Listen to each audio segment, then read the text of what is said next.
With the buyout market underway, the Los Angeles Clippers are making a splash with the Ben Simmons signing here on the buyout market. So we're going to cover that here today. I hope you guys enjoyed the video. Make sure you do subscribe to the Basketball Bulletin for your content going forward. We'd greatly appreciate it as the channel is rapidly growing, and we appreciate all of your support.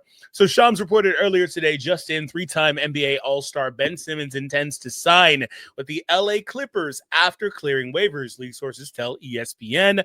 And now this, if you're wondering how they're able to do this, I believe this is because of the trades that they were making, most notably the PJ Tucker trade that seemed like a little bit of a nothing burger. The Clippers were able to maneuver their cap sheet in a way they got under the apron to sign probably the most expensive buyout guy in a long time.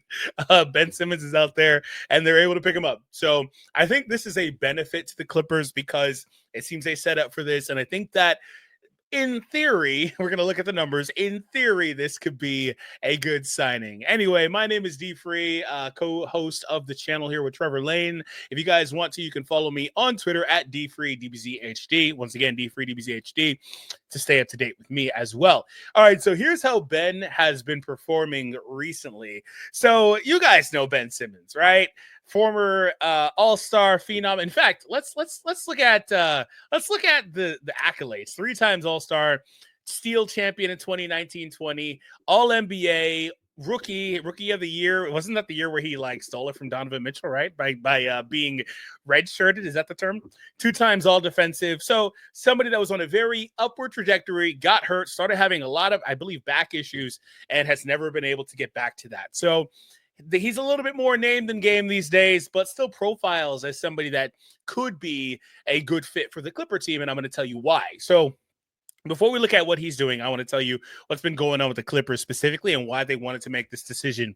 First things first, the Clippers have been pretty good this year. In fact, I think they've been better than most people expected them to be. They retooled their roster in a big way, leaning a ton into defense with this roster with the signings like Derek Jones and Chris Dunn.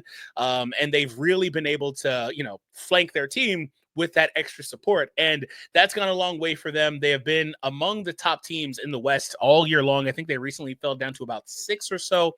And here's how things look for them statistically. So the Clippers actually have the second best defense in the league, net rating wise, behind OKC, who has a pretty sizable jump here from 104 to 108. That's a pretty big gap. Looking at offensive rating, though, this is where the Clippers have faltered. If you look at their assist percentages, all these things have them in the 20s. So they're 22nd in offense right here. Basically, all the other offense-based metrics, like I was saying, have them towards the 20s. So they really could use another facilitator, ball handler, shot creator, and enter Ben Simmons. Seems pretty easy, right? So that's more or less why they wanted to make this decision. And Harden has been admirable, putting up, I think, 9 assists per game for them, 8 or 9 assists a game. Yeah, 8. He's done a pretty admirable job as their main point guard and main facilitator. But as you see, they don't really have much else in the way of playmaking on this roster, especially if Kawhi isn't going to be the one to initiate a ton. He's given them 2.5 assists. That's just not enough. Now, Kawhi has not been able to really get back to typical Kawhi yet. I believe he's still probably even on that minutes restriction too. Last game played 33 minutes, so maybe working his way up, but he's not historically a big assist guy anyway. So Ben Simmons is a guy that could potentially help with that. Now, circling back to the Ben Simmons portion of this, I want to talk about how Ben has been performing recently. It's not particularly great statistically, at least on the surface. We're going to look at some of the advanced stuff. I want to talk about how Ben has been performing and things that could be positives for him on this team. But again, make sure you do hit that thumbs up and subscribe if you haven't already. If you're listening about 4 minutes in, you guys are enjoying the video. So thank you. I appreciate you. Make sure you do those things. All right. So here's how Ben looks as an offensive player. First thing I noticed when looking at this, again, blue is not great. You want to be closer to this deep orange here. That's what you're looking for. 100th percentile is actually a positive for him this year specifically. First thing I noticed is just the limited opportunity in terms of games played over the last 4 or 5 years. He's just not been out there a ton as he's dealt with the injuries, of course, and making his way back. So some of the numbers could be skewed as he's maybe not been in fully conditioned or not played a lot of games, have a big enough sample size. So keep that in mind too. But the usage has just been abysmal over the last few years while in Brooklyn. 22, 22nd percentile here. Not great. But the good news is that when he does have the ball, he is still generating. Assist to usage ratio is 100th percentile. That's amazing. Assist percentage 92nd. Points per shot attempt 62nd. So that's good enough as a secondary weak side shot creator. He's not really been given the ball a ton. And so if you're not giving Ben the ball, and he still is not a shooter, of course, what else is Ben really out there doing? Maybe roll and cut stuff, maybe dunker spot stuff. That's more or less what he's always done in his career. So he's not really able to do much more for you on the offensive side. So when we look at things like his shot chart, this is the shot chart. I thought this was so funny because he really does take all of his shots in the paint. That's not anything new. It's just really funny when you see it laid out.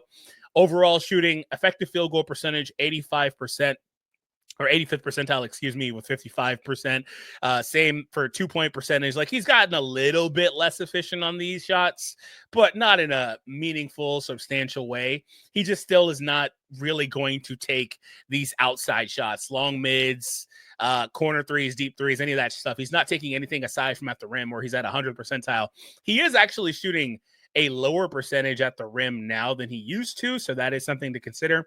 But again, the volume is down, 177 attempts. Like, some of that stuff is more or less something to consider with that, like I was saying. Now, here's where Ben is still pretty solid defensively. So he's not the same defensive playmaker that he used to be. But maybe this could tick up in a different team, in a different scheme, where he's tasked with less defensive responsibility. Maybe this is a benefit where you can have him as a good defensive player because he still profiles as one. He's not getting high steal percentages out there, which is how many steals does the player get per team play. He's not really generating much steals like he used to. In fact, like, it's like a third or half. It's pretty crazy. But the block percentage relative to his player position, all that stuff, still very high, 88th percentile. Fouling, so foul percentage, he's not committing very many fouls, so that's good too.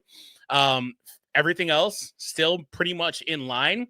He's not what percentage of the team's live ball miss free throws as the player rebound, not rebounding those free throws like at all. But that's not the worst thing. I'm not really worried about that. But all of the defensive metrics, everything there looks like it's been pretty good. Now, here's the raw surface level statistics for Ben. So this year, Ben has been able to put up in 33 games, 24 starts, 25 minutes. He's been able to put up 6 points and 5 rebounds and 7 assists. And in 25 minutes, aside from the points, you're getting largely the same production from Ben.